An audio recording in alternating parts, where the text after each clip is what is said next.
right now, nandito na tayo sa ating, I think this would sum up the last part of our midterm topic in Philippine Social Realities and Social Welfare, or Social Work 211. Okay, so our topic is unwed mothers and illegitimate children. So, ano at sino yung mga unwed mothers and illegitimate children? So, with the loosening of the rigidity sa tabo, kasi before kasi, parang kasing lumuwag na po yung restriction natin or paningin natin sa premarital sexual relations, no, outside and sex outside marriage, and has become possible. Parang okay na po. And oftentimes, nakikita natin yan, okay na, hindi natin nakikita yung resulta niyan. So, little is known of unwed mothers, and accurate figures about it are not yet available. Pero yung resulta na, sila po, yung mga unwed mothers, sila yan, and oftentimes, yung bunga po ng premarital sexual relations na yan is yung mga bata, and oftentimes, sila yung nagiging illegitimate children. Okay? So, the rise in the rate of growth in illegitimate births, however, implies the increase of numbers of unwed mothers. Certain both are grave social problems being is up to social welfare programs. Kasi nga, yung nangyayari dito, maagang nag-engage ng mga ganito, nabuntes, iniwan, ang illegitimate child. Oftentimes, yung mga bata na ganyan, sila yung mga hindi nasustentuhan, at gano'n na, kawawa. So, let's define the terms first. So, statistic shows that 3.2% of the total live births in 1973 were legitimate children, and 3.8% in 1974 were born of unwed mothers. Legitimate births are on the rise from 3% of the total live births in 1970 to an estimate, tumaas po siya, lumobo ng 9% of total live births in the 90s.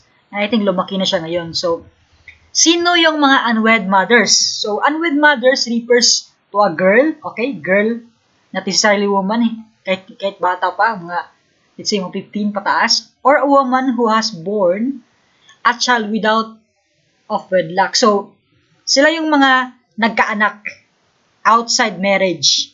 As defined by Hunt in 1967, the term refers only to social status and not to a psychiatric or medical category. So, social status lang po ito, and let's not associate it with psychiatric or even mental something or disorder, okay?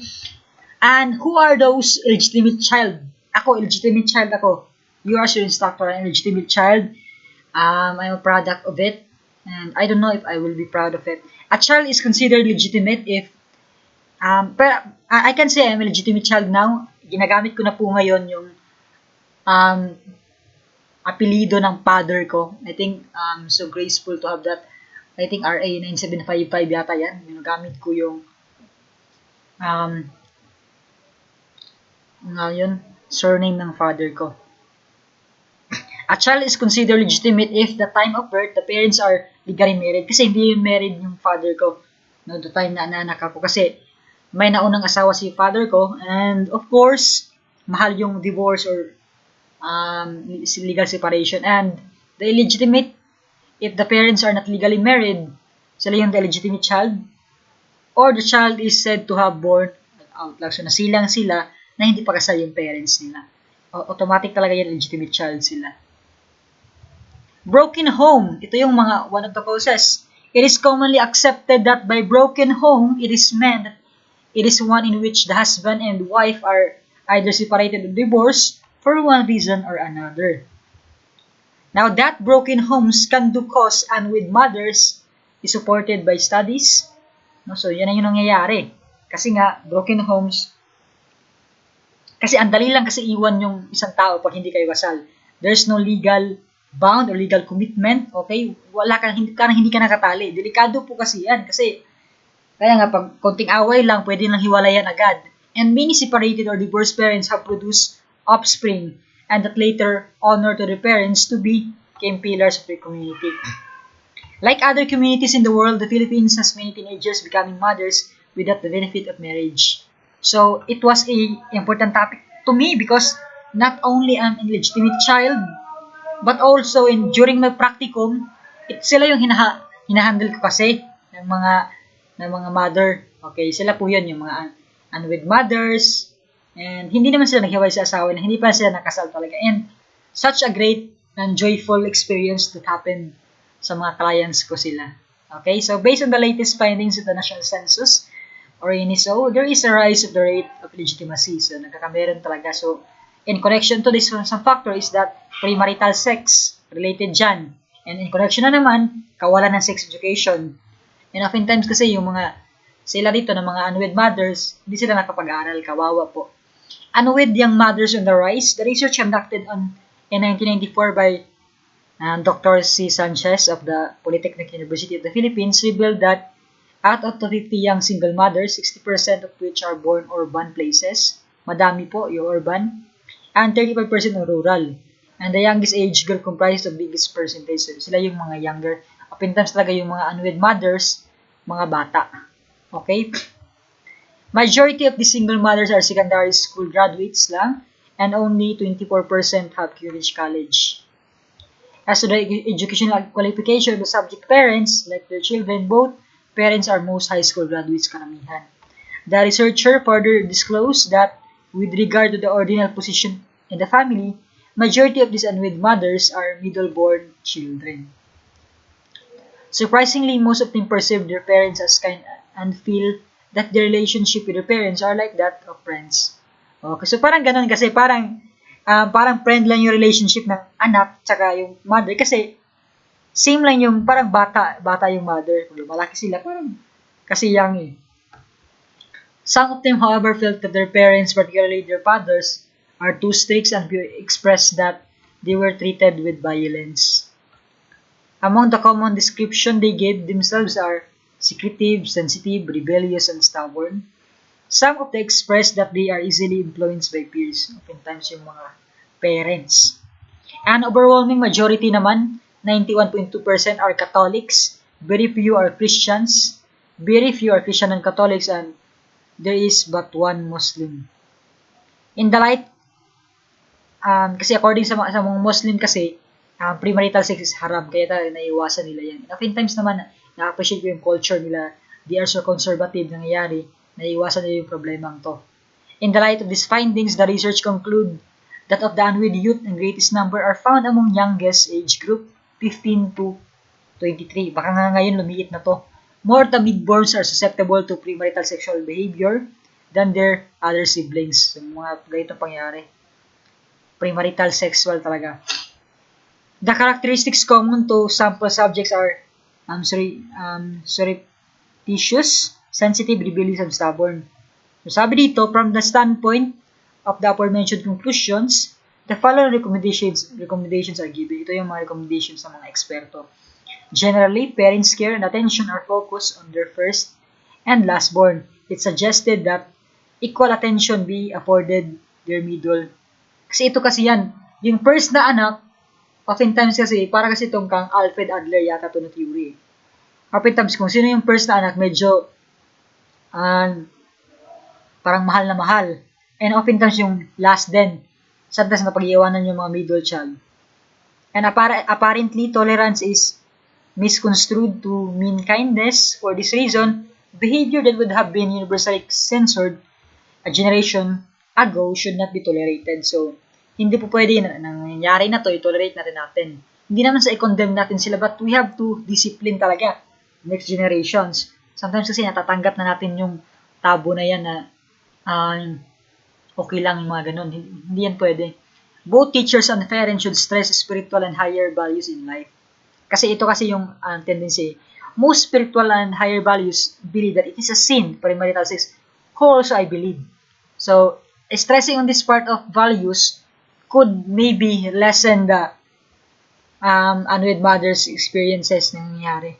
On the part of the children, they should try to be open to their parents and give way to what their parents say. Sometimes kasi, yung nangyayari, may problema, yung jowa yung nilalapitan, na-exploit, may nangyayari tuloy, mga ganun na pangyayari. Okay? And meron tayo ditong mga causes of unwed motherhood. Okay? So sabi ni Asuncion Perez, no? Association Perez Center, Rehabilitation Center for Adult Women with Special Needs, 3 factors bring about the problem. Una, premarital sex. Okay, aside from the serious emotional stress, there is a shame to face the family and neighbors. So, una dito, nangyayari, poverty. Yung mga causes which forces the women and innocent girls to come to Manila to seek job. But unfortunately, become victims of white slavery, prostitution, and even exploitation. Next naman, abandonment. Inabandon ng boyfriend, pero may nangyari na, nabuntis. Ignorance of the sex education, of the sex and consequences, sex play. Kasi ignorant sila dito, baka hindi mabuntis, gawin natin. So ganun, nangyayari. Isang research naman ni Strin pointed out that the research for causes of unwed mothers has utilized the metaphysical framework of psychoanalysis and the theme pervading most of the literature in 1940s and 50s was that unmarried mother had stormy relationship. So, ganun po nangyayari. No? So, may stormy relationship and was improperly matured in early development. So, yun nangyayari. So, ganito, sabi dito, yung mga mothers na to, oftentimes, early levels of development siguro sa pamilya pa lang nila, hindi ganun kaganda. Parang yung causes ng homosexuality before sa kuha natin, hindi sila medyo close sa parents nila, humanap sila ng medyo similar sex or opposite sex nila, doon sila nakahanap. Ito din, parang ganito lang. Nabuntes, nagkapamilya, iniwan lang din kasi hindi preparado. Okay, so, other is the lack care and security both the father and mother provided. So, the absence, naghahanap sila sa ibang attention. Next is they may have violent fathers who lack understanding of the nature of the adolescence. Kasi, sometimes kasi, dapat kasi i-understand ng isang ama or ina na that time na darating sa adolescence yung isang bata, yung sexual urge, kasi yung mga hormones dyan, okay, puberty or being adolescence, ang lakas na, okay, dyan nagdedevelop kasi yung mga hormones, and we know the hormones, testosterone, estrogen, and the like.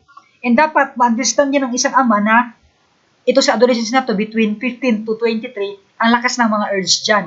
Okay?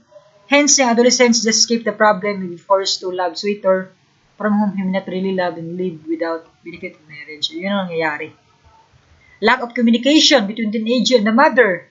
No study conducted by Roll reveals that confession made by unwed mothers who stated, ito yung mga confessions nila, my mother is always out of the house. She is always at her friends praying mahjong. Grabe naman to.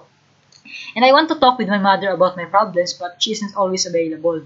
So, walang mapag-usapan yung ang anak, kawawa naman, pumupunta sa mga barkada. Nagkakarelasyon yung mga magbabarkadang yan. Ngayon, nagkameron ng premarital sex. In a study of 54 unwed mothers in New York, Cattell found that 30 had character disorders. So, character pa lang, iba na. No? Hindi moody. 7 were neurotic, and 17 were schizophrenic. Malalaman mo natin to in deep yung mga neurotic, may sakit, medyo may kuwan sa utak to. Psychological disorders kasi siya. And meron tayo dito, an illegitimate child naman. So, illegitimate children do not only suffer a mark of disgrace caused by illegitimate status, but many also suffer physical handicaps at birth and from subsequent poor health. So, kawawa yung mga bata, hindi lang pinapapahiya. Nangyari dito sa akin, hindi pala kasal yung ganito, ganyan. Ganito. I felt disgrace at some point, but I accept my identity as a whole. And of course, legitimate status, so many suffer physical handicaps. May mga sakit na, kasi from pregnancy pa lang, stressful yung mother, pag pregnancy, naapektuhan yung bata. There's some theories about that. And of course, poor health, kasi nga, iniiwan na ng parent, hindi nasustentuhan ng mabuti yung parent. So, the illegitimate child. He said earlier that a child born of an unmarried parent is called legitimate. It is generally agreed, however, that it is the parent who should be considered illegitimate, not the baby. Sabi daw dito. For it is the fault of his, kawawa yun ng bata. Authorities expressed the view that such children have fewer chances in life than other children from the moment of conception. It was found that more legitimate pregnancies result in abortions kasi nga hindi napaghandaan, nasyak, buntis, no? And stillbirth, infant mortality rather rates, and the chances are subsequent adjustment to life conditions are generally less favorable. So sabi dito ng National Census and Statistics Office describes illegitimate children as follows. So ito yung mga illegitimate children. So illegitimate children do not only suffer a marked disgrace caused by illegitimate status, but suffer physical handicaps, birth, and subsequent poor health. There is higher rate of prematurity among illegitimate children than among the legitimate, and risk of death among former considerable higher. Many studies revealed that unmarried mothers receive less premarital care kasi nga mahal magasto na, and more complication arising during nagka-complication sa pregnancy pa lang, kaya oftentimes yung bata yung naapektuhan physically. People's Journal on June 20, 1979 reports that the Medicare Commission made a ruling that legitimate children or Medicare members are not qualified for Medicare benefits kasi nga hindi pasok sa batas. Although unwed mothers who undergo cesarean operations are entitled to such benefits. Kawawa talaga. Kasi parang nangyayari dito, parang hindi sila pasok sa batas kasi nga they are not a result of the marriage. Kasi marriage kasi beneficial din yan, hindi lang sa couple, pati rin sa mga bata. Factors that give rise to illegitimacy. So ito yung mga factors. Some of the factors that contribute to the increase in number of illegitimate births are early separation of husbands, naghihiwalay, and early dissolution of marriage. Poor social, economic, and living conditions of the people. And of course, the practice of premarital sex and the gradual lessening of their faith. So, ganito yun, related talaga to. Oftentimes, pag wala na sa faith, hindi na naniwala sa God, yung law ni God, hindi na po sinusunod. What agencies that take care of the unwed mothers? Sino yung mga agency dito in the face concept naman of social welfare? So, the Bureau of Child and Youth Welfare, the Development of Social, the DSWD, maintains and fosters some programs for the unmarried mothers and her child. The government provides private agencies with technical skills like TESDA, may mga scholarship, such as in standardization of the services through accreditation. So, ito yung nangyayari. Scholarship, tinutulungan naman po. Marial Hills naman, it is a rehabilitation center for girls in distress. Sila yung mga napag-iwanan na buntes. Sila yung most times na nakakapunta dito. Is under the DSWD. It is located in Alabang, Rizal. Originally, Marilac Hills was City's Girls Reformatory of Manila, which was located in Makati. It is home set to house delinquent girls, but now provides a program facilities not only for girls who are juvenile delinquent, but also for unwed mothers, victims of drugs, slavery and exploitation, emotionally disturbed, girls whose age from 9 and above. Its goals are, first, to provide program services for care, training, and rehabilitation. Yung training, pasok po dito yung mga skills training. Rehabilitation of girls is this place to enable them to become socially responsible and economically productive citizens. 2. To set an experimental projects, test new techniques and treatment methods, establish procedures, standards, and requirements for subsequent application in other similar public or private institutions for the youth. And why the concern over legitimate children? Why we concern about them? Okay, why not and why? The Philippines, which is a very small country, statistics show that in the latest available data reported by the Census Office, the number of legitimate births is almost 100,000. Ngayon, dumadami na po ito. I think, siguro almost 1 million na yata. This figure was obtained in 1983 pa lang to. If their findings that the yearly increase is 0.6% is accurate, one can just imagine the number of legitimate births the Philippines has now. Dadami na talaga. So, since children are our future, our most precious resource, and because the quality of our country's tomorrow will be determined by the well-being and development of our children today, of course. That's why we care. Our government, as well as Christian and charitable people who are interested in the advancement of human society, must give importance to the legitimate children. Okay? Meron din dito new society. The new society is exerted effort to ensure satisfactory quality life for children and youth, ages 1 to 20, who constitute the largest, almost 50% sector of the population. Towards this objective, the President of the Philippines launched a 10-year coordinated and comprehensive program for children. The program was launched during First President National Conference for the Development of Children in December 1976. The 10-year program is the National Plan of Action for the Decade of the Filipino Child, 1977 and 1987. The plan comprised of the President's 8-point program integrated network and system the basic right on children and group people who need basic services. Meron na tayong International Year of the Children. December 21, 1976, General Assembly of the United Nations passed a resolution declaring 1979 the International Year of the Child, or IYC. It was the culmination of private initiatives, some taken 3 years earlier, which quickly won the support of many governments, organizations, and individuals. The United Nations, placing the child in the center of the world's attention, invites the world community to renew and reaffirm its concern to the present conditions of the future generation of our children. Okay?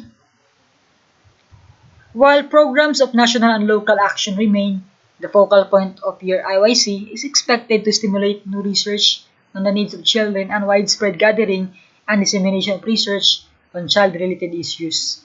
In observance of the year IYC, a national blueprint has been designated by Council for the Welfare of Children and National Steering Committee for IYC, created by virtue of Executive Order 485 signed. The overall objective for the observance of IYC is to provide a satisfactory quality of life for Filipino children, transforming legal rights of child provided in PD 603 or Child and Youth Welfare Code, Presidential Decree.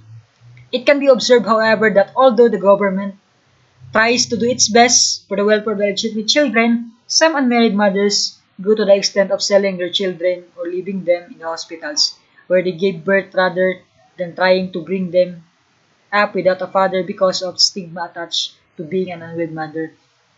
Hence, such children grow up devoid of love and care, the only and their mother, a father can give. It is advisable that no child should be brought into a world whose father and mother are not ready to provide. So, dapat po huwag pong padalos-dalos. Parang, kawawa po yung bata kasi. No, it's like you are bringing soul to experience hell because of your lust and excitement. Okay? It would with a stable home and the love and support they can give, it is criminally selfish. So, ito yung sabi. Says Johnson, for an unmarried couple or one unprepared for marriage to risk having a baby. A young woman being yet unborn who has no say in the matter. Kawawa po yung bata talaga. Okay?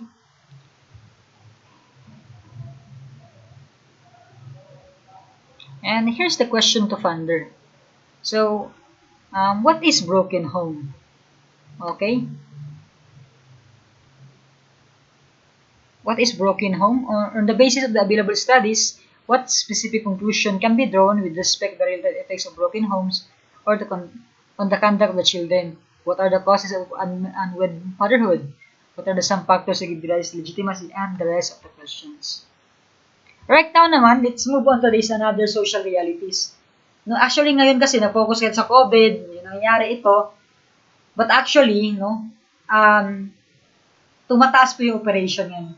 Patuloy yung operation ng PNP ngayon sa drug abuse. Kasi nga po, bawal lumabas, bawal yung mga flight, restricted. So, it might be their chance, para hulihin yung mga drug abuser na to.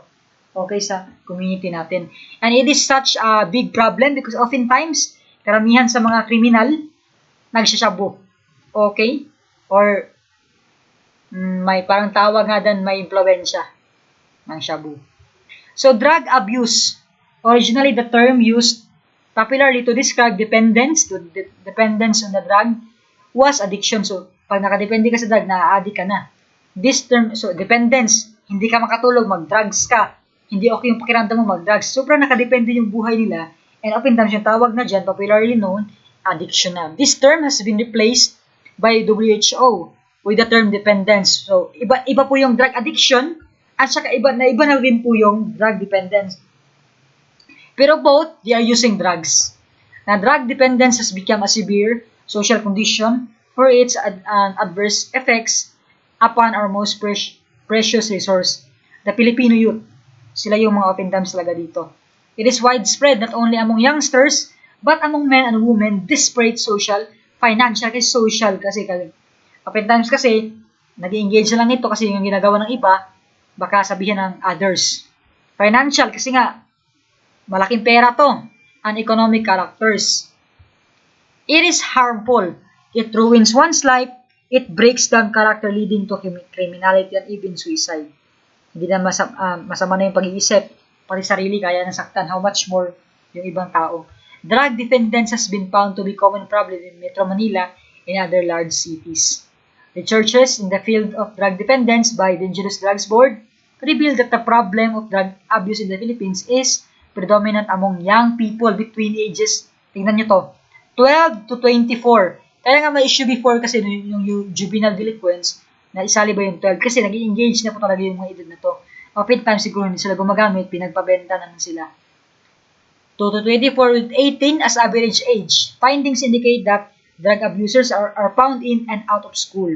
So, ganun kasi out of school, gustong yumaman pa rin, nagbibenta na ng droga.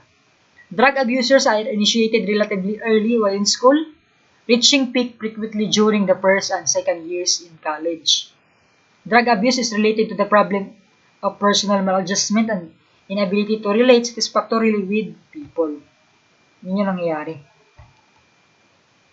And meron tayo dito ng statistic study of the local drug scene. Research materials on drug abuse called from Dangerous Drugs Board filed revealed that as of 1995, latest gathered from Dangerous Drugs Board, among the 10 most commonly abused drugs from 1992 to 1995 is shabu talaga. Shabu rank first. Marami kasing type yan na shabu, cocaine, madami yan. So, table shows that of year 1995, the abuse of shabu increased from 56% up to 75%. Okay, so, meron ding marijuana. In 1985, edging out marijuana abuse by a different 25%. The increase may be attributed to the increased number of clients who were above 20 years old who probably preferred shabu over marijuana. So, ito may tignan natin yung table natin. Table 5 daw shows summary number of newly reported and readmitted cases. During 95% of newly admitted was within limits of 87%. So, meron tayong table dito. Ito yung table. No, ito yung oftentimes talaga. Yung number 1 talaga na drug abuse is ito may mga stimulant, marijuana, Corex, madami dito. So, ito yung mga drug abuse. Ito yung mga drug abuse din. So, shabu talaga yung first talaga. Kung makaklaro nyo lang sa data natin. So, dito lang, sabi dito, newly reported din. So, dumadami po. Each year, number of newly reported, tumataas po yung kaso. No, from 1994, 1993, ito yung kaso. 2000 pa lang. 1994, naging 2,600. Medyo mababa, din lumubo pa. Tumataas, pero bumababa naman, lumulobo na naman ulit. So, ito yung cases according to sex naman. Related kasi dito. No, so, ano yung marami? And oftentimes, yung marami dito is marami talaga yung lalaki. Sabi nga dito, 2,456. Dito 2,500. 300 lang yung kuwan. Oftentimes kasi, yung mga babae, ginawa lang parang taga-benta. Yung mga lalaki talaga yung gumagamit madalas. Karamihan. Ito rin, may mga survey din tayo dito, distribution by year, na tumataas talaga yung age distribution ng mga edad. So, below 12, may mga kaso na po. No, 14 below, hanggang pababa, hanggang 40. May mga gumagamit na po ng drugs. Ito din yung other sex and marital status. No, kung married ba, single, madami. Married, no, madaming gumagamit. And of course, na educational attainment. Ito yung high school. No, mataas. And oftentimes, mas mababa naman yung sa may mga pinag-aralan oftentimes, no. Oftentimes, yung talaga sa mga hindi nakapag-aral, mataas yung kaso ng drugs. So, drug abuse, Mackey and Robertson entertained the view that particular social context may present opportunities for drug use. Or they may present problems for which drug use appears as potential solution. The fact that narcotic abuse is more common in urban, in rural, than in rural areas is an example, does not necessarily mean that rural inhabitants are better adjusted psychologically than their urban counterparts. It may simply mean that people in cities are more likely to expose narcotics. So, hindi po ibig sabihin no na Yung mga sa rural po, kung rural ka, maiwasan mo yung drugs. Sadya lang talaga na marami doon, mabenta doon, but doesn't mean po na okay rin yung po pag-isip ng mga tao sa rural. Kasi open times talaga yung mga tsabu-tsangge, no? Yung mga hideout sa rural, tinatago yan. Some helpful informations about drug abuse. So, here are some helpful informations according to disseminated by DDB or the Dangerous Drug Board, the main agency yata to fight drugs or to study drugs in the Philippines. So, what is drug? What is a drug, by the way? So, drug is any chemical lang naman. No, kaya mga drugstore, drug yung iniinom mo na gamot. Any chemical substance which affect a person in such a way to bring psychological, emotional, or behavioral change. So, may ganito yung drug, no? So, are all drugs harmful? Lahat ba ng drugs harmful? Any drugs may be harmful when abused. Lahat naman talaga, kahit siguro may pinamik yan. Ma-overdose ka talaga yan, harmful talaga. The fact that many drugs will produce beneficial result that led some people to feel that it will solve all problems. Drugs that affect the mind can have subtle or obvious side effect, which can be immediate or may only become evident long continuous. There are drugs that are taken medicines, of course medicines, but certain drugs are not taken as medicines but to satisfy cravings. Yun para mawala yung sakit, para parang lumulutang sa langit, and taking them becomes ingrained habit. This habit-formed drugs have brought mystery to millions in more part of the globe. Let's take is of Emerson Rojas, who committed suicide due to drugs. So, ang sakla po na nangyari, nagkukumit ng drugs. Rojas was using tranquilizer to cure the lingering illness of his body, but as time passed by, he was overusing tranquilizers that caused agonizing pain that he could no longer take so restored. So, accordingly dito, yung tranquilizer, nakakawala ng sakit niya, pero hindi niya na kasi, yung tolerance no? Na-tolerate na ng bading katawan, hindi na makaya. Kaya nag-suicide na lang siya. Later was found in his hand stating, "Save the youth." Ironic, including an advice to using natural ways or brain surgery rather than by prescription of a lifetime tranquilizer. Now, what is meant by drug abuse? Ano yung meaning doon? So, the term drug abuse may refer to any of the following. So, let's listen. Using without benefit of prescription, of medically useful drug which have the capacity to alter mood. So, pag walang prescription ng doktor, magamit ka, drug abuse po yung tawag doon. I think ngayon medyo naging rigid na yung law natin about prescription. Kaya, I experienced that time na pumunta ako ng pharmacy, antibiotic lang yun. Kailangan talaga ng prescription ng medical doctor, yung makaka-prescribe nun, or medical doctor. Using a medically useful mood-altering drug for a purpose of different kaysa sa pagpagamot. So, wala kang purpose, wala kang sakit, ginagamit mo. Using drugs and substance having no legitimate medical applications for purposes other than research. Ginagamit mo siya outside research, outside sakit, drug po yan, drug abuse. Now, what is drug addiction? Iba po yung kasi yung drug abuse sa drug addiction. Drug addiction is a state of periodic and chronic intoxication produced by habitual consumption of drug, either its material or synthetic form. So, yung material po and synthetic form. Meron kasing mga injection, meron ding sinusuyok bigla, which is detrimental to both individual and society. Okay? How about drug dependence? State pa rin siya of psychic and psychological or physical dependence or both dangerous drug following administration. So, meron na po itong psychic yung tinatawag. Ito lang, ginagamit mo siya pero hindi ka naging dependent na addict ka. Okay? Medyo may kaibahan sila. Of course, physical dependence na rin, psychological. Dito kasi ginagamit mo lang siya kasi its material or synthetic form. Siguro may pinagpapagamutan ka. Physical type of drug dependence is the condition wherein the person cannot function without drugs. So, yun yung physical type in his system, and without the drug, one develops withdrawal signs and listless pain. So, pag tinitigil na gumamit ng drugs, lumalabas na yung sakit nila, withdrawal symptoms po. Meron tayong psychological type din of drug dependence. It develops when a person devotes considerable time and efforts in obtaining drugs, thinking about it, using or discussing it. So, ito po yung kaibahan nila. Yung psychological, para naiisip mo na siya lagi. So-called escape from reality. Pag may problema ka, drugs yung naiisip. The drugs and substances common abuse of the following. So, first dito, hallucinogens. So, hallucinogens, also called psychedelics, are drugs capable of provoking change in sensation. So, nag-iiba na yun, nag-hallucinate ka na. Yung senses mo, iba na yung nakikita. So, may nakita kang, I don't know, ano nakita. Thinking or self-awareness and emotion. Na-alter yung emotion ng hallucinogens. Alteration of time, space, and perception. Kaya, parang sabi nila, lumilitaw sila sa space. Na ito yung mga nangyayari sa kanila. Okay?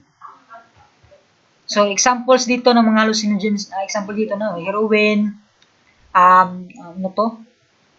coca leaves and cocaine, opium, codeine, opium, paraphernalia of cannabis, marijuana abuse, marijuana plant. Yan po yung nakaka-alter. Drug shown here, ito yung mga droga, hindi lang medyo clear. Basta ito yung paraphernalia, mga ginagamit. Pag-ihip, or tube para suyupin, etc. Delusions, nagkakaroon ng delusions, and may either, ito yung nangyayari, delusion minimal or overwhelming depending on the dose. The result are very variable. A high trip or a bad trip may occur in the same person or different occasions. LSD, marijuana, and mescaline are the most popular hallucinogens. So, ito yon. Ang common talaga to, LSD, marijuana, and mescaline. So, stimulants, also known as uppers. So, ini-stimulate. Stimulant, para ka nasa taas. Uppers or pills are drugs which increase alertness. Ito yung kayang iba nag-stimulant. Para alertness, reduce hunger, hindi ka nagugutom, provide feeling of well-being. Cocaine, ito yung example nito. Cocaine and amphetamines are the most common stimulants. Meron tayong depressants. Depressants meaning, also called downers, are drugs which increase or depress bodily functions and nerve activity. This group are sedatives, hypnotics, and tranquilizers. So, depressant, parang dinadown ka, tinatranquilize ka. Ito yung ginagamit sa mga hyperactive ng mga tao para ma-behave sila, tinatranquilize sila. Okay? So, narcotics are drugs which produce insensibility. Wala kang mapil na sakit. Stupor, melancholy, dullness of mind with delusions. Opium, heroin, codeine, morphine, and most popular narcotics. Now, why people turn to drugs? Ano yung mga reasons bakit nagsashabu yung isang tao? Okay? So, some people, especially teenagers, resort to drugs for a variety of reasons. Person curious lang, due to misinformation, walang magawa, gusto lang maka-experience. Pakikisama, may mga kaibigan, para lang ma-accept ng barkada. Security, okay? So, kasi sabi nila, binibigyan ka daw ng confidence yan. Escape from the boredom, gilaay, walang magawa. Escape from the painful experience, may problema, shabu ka agad. Okay, so, recently, the drug problem was traced by Tong Tuazo, a researcher on drugs, to family breakdown. So, ganito yung nangyayari. Mostly talaga, problema sa pamilya, bisyo, una, alcohol pa yan, sigarilyo. Oftentimes, shabu na. Breakdown of family ties and social culture tradition was found to be the primary factor behind the grabe, no? Delikado pala yung pamilya. Kasi kaya nga, isa itong social reality talaga in society. Sabi dito, factor behind drug and alcohol-dependent problem. Related kasi siya. Experts in drug abuse and the family are in their view that when children can openly talk to their parents about their problems they are facing, they're less likely to turn to drug. Kasi nga, sometimes kasi di ba sabi do escape, no, or gusto lang mailapat yung nila. Pero pag ang escape nila, comfort ng parents nila, less likely na daw kami ng drugs. So, a survey conducted by Dr. Tech, research director of Mid-Fairfield Child Guidance Center, Norwalk, Connecticut, points out that important proper love and concern by parents is reducing the likelihood of the children turning from drug. His survey findings disclosed in the 1970 Journal of the Marriage and the Family, where that direct correlation exists between the amount of family recognition teenagers are given at teenager marijuana use or non-use. So, ito yung nangyari. Pag close yung family, so, less likely magkameron drugs. Common signs naman tayo of drug abuse. How about nagkameron ng drug abuse? Ano yung signs ng mga tao? There are several signs of drug abuse. These are changes in behavior. Now, persons who before were cooperative, kind, and courteous become irritable. Madaling painitin yung ulo. Parang gusto ng away. No? Defiant, agresibo. Changes in appearance. No? Pumapangit yung muka. No? Nakikita nyo yan siya actually sa kuan. Sa mga cigarette, mga package, yung nagbabago yung mga mukha talaga. Yan yung nakikita natin. Okay? Changes in mood. Moody. Some personality traits of drug abuser. A drug abuser has certain personality traits. He has low frustration tolerance. So, ang dali nitong kuan, ma-frustrate talaga. Kaya nga nagda-drug siya para maiwasan yung frustration, para matrick na yung mind niya na okay siya pero hindi. He has also pleasure seeking. No, oftentimes kasi sa mga ganito, sex addict sila. Medyo relatable yan kasi no, nilahalal nila yung droga, pleasure seeking sila. Actually, being in drug abuse already is self-seeking. Dependent, no? Nakadepende sa droga. He is in search of something which is not clear to him. Kawawa naman, he is blaming everything and everybody around him. He is lacking in trust and self-confidence, kaya nagda-drugs. May mga ganito na drugs daw. Guys, uppers o peoples, diba? Tinataas niyo yung confidence mo, parang hype ka lagi. May mga issue nga, ginagamit ito ng mga artista pag concert. Iwan ko kung totoo. There was this concert na nangyari na maraming ganyan. Hype daw sila. He is loyal to his barkada kasi nga, pakikisama, diba? Isa sa mga reason na bakit nagshabu. The ill effects of drug abuse. Of course, malnutrition, yung timbang mo. Kasi diba, may mga drugs, diba, na hindi ka tinitrick ka, nabusog ka, gutom ka pala, dehydration, madami pa. Yung nga nakikita natin sa mga packaging ng skin infections and skin rashes, infectious disease, tuberculosis, kasi sa lungs to no, bronchitis, asthma, hepatitis, no, ang dami pa. Other effects of drug abuse, okay? Now, individuals suffering from arthritis or terminal cancer experience acute unbearable pains and insomnia are likely to become drug dependent on opiates. Drug abuse, second, drug abuser to support their habit, resort to stealing. Okay, ito yung nangyari. Prostitution. Kasi, sobrang pleasure seeking nila mga sex addict yung karamihan. Or other criminal acts. Nagdodroga, hindi na alam yung tama at mali. Feeling nila tama sila lagi. And some babies are born heroin addicts. So, kawawa. Naapektuhan yung bata. Authorities on drugs say pregnancy is the most frequent serious side effect. Kawawa yung bata. And Gottfried pointed out that drug addict has weakened willpower, impaired judgment. So, willpower, example, gusto magnakaw, hindi nila mapigilan yung sarili nila. Sila yung mga ganun. Impaired judgment and memory, hindi na makapag-judge ng tama at mali. Makakalimutin na kasi na-alter na yung utak. Lethargic, if not anxious, look in their eyes. So, maraming nangyayari sa kanila. Now, other helpful information. Okay, baka kasi sa community natin, marami we can help. So, the Dangerous Drugs Board gives the following additional information. So, what parents should do if they discover that their son or daughter is taking drugs? Anong gagawin mo kung may relative ka o anak mo na nagda-drugs? Parents who discover that their son or daughter is taking drugs should face the problem. Wag mong yan. Pigilan, baka dati sa punto mamatay, mahuli, o mabaril, matukhang pa yung anak mo, hindi mo gusto yan. Get professional help at once and contact the following. So, ito yung mga agency po na pupuntahan natin.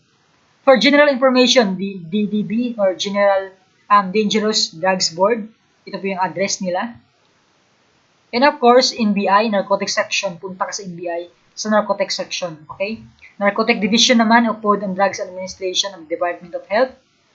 Anti-narcotic unit of all local police agencies. And for treatment naman, no, treatment or rehabilitation, meron tayo ditong DARN, okay, or Drug Abuse Rehabilitation Network, okay, for drug abuse siya. And of course, Drug Abuse Research Foundation, DARF, sa Quezon City. And meron tayong dito NFPI, Narcotics Foundation of the Philippines Inc. Of course, NBI Treatment and Rehabilitation sa Tagaytay. Pilot Rehabilitation Guidance. Before pa to, ang dami ng mga agency dito sa localities natin. Crisis Intervention and Follow-up Care. Shalom House, Baguio, Silliman University Drug Education. And how one can identify drug overdose and what should be done about it. Paano kung nalaman mo yung friend mo drug overdose? So, ano yung gagawin mo? Okay, sabi dito, overdose of the barbiturates of narcotics are primarily recognized by stupor or coma along with the difficulty in breathing. Nagkameron ng coma. Medical assistance should be sought immediately. First aid measures that can be done while waiting for medical help include artificial respiration and doing everything possible, cold showers, and waiting him to keep persons awake. Overdose of hallucinogens and stimulants primarily result in so-called panic reaction. Nagpa-panic sila, nag-hallucinate.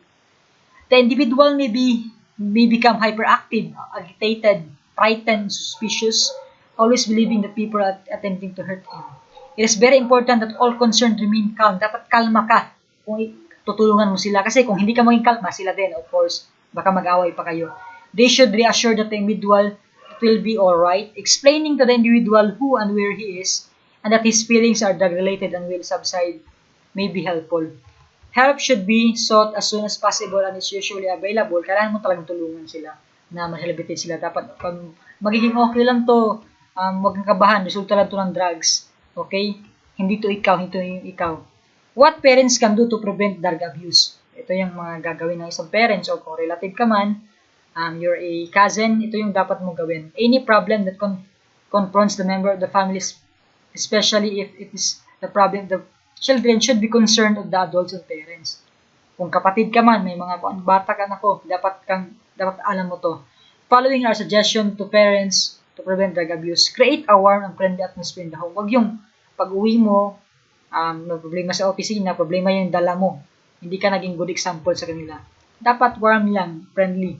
No, kung ama ka man, maging close ka. Develop more effective means of communication.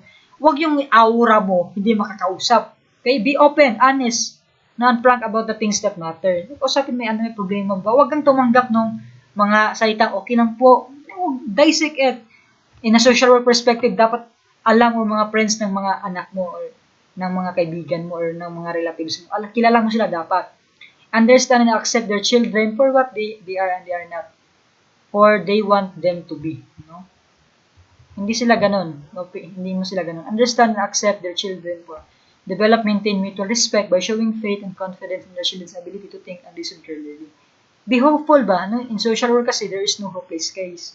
Mayroon na kasing mga stories ng ganito, guys, na drug abuse before, nagbago. Always remember that they exert a profound influence on the children's lives and service as models. Their children can see how they meet stress in everyday life. So, ikaw din na parent nila, relative nila, dapat makita din sa'yo na modelo ka, no? Nagtuturo ka sa life mo. Parents should not ignore signs, of course. And if you are missing things around the house and your children is missing classes, going late and then sleeping hours, it may be drug problem. Sometimes teenagers seem to be overexcited, hyperactive, loud, and talkative.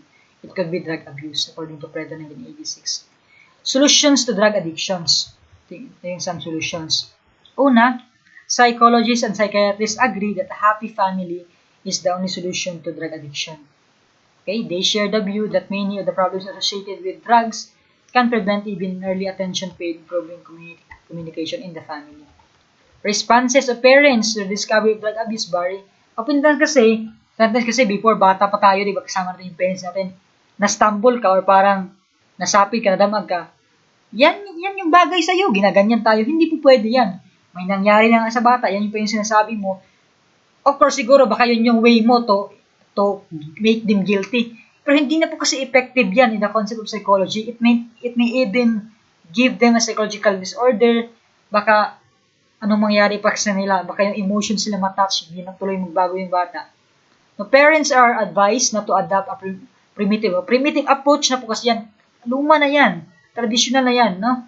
Which may be threatening to call the police, screening all calls, assessing the parents, expecting their things, and so many other ways. For such only encourage rebellion. So, wag po tayong maging ganito. Parang stricto natin. Okay? In other reports presented to 4th Regional International Drug Enforcement Association meeting by the Philippines paper, it says that the Philippine government is committed to a firm and irreversible policy against drug abuse. Nakikita naman natin ngayon sa case natin ngayon, President Duterte, ito yung isa sa mga kuan niya.